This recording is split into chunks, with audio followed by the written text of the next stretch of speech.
Here's how to fix Roblox low memory on mobile. Now, if it says low memory warning, error code 292, the first thing I would recommend doing if you have Roblox open on your iPhone or Android is to swipe up and close out of the Roblox app. After you've done that, let's head into the Settings app on your iPhone or Android and tap on General towards the bottom. The first thing that you could do is scroll down, tap on Background App Refresh, and you can see all of these apps are currently running in the background. If it's set to on Wi-Fi or cell data, switch this to off. This will free up a lot of memory. Let's also go back, and now from here, and still in the General section, let's tap on iPhone Storage.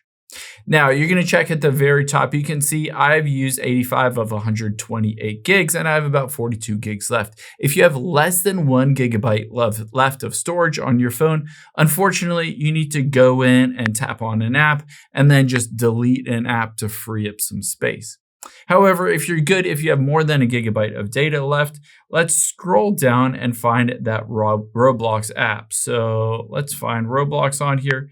Hit show all, there's Roblox. You're gonna offload this app and reinstall it. On your iPhone, this forces out all of the cache and temporary files, and it force updates it to the latest version. If you're on Android, all you need to do is clear the cache and clear the storage.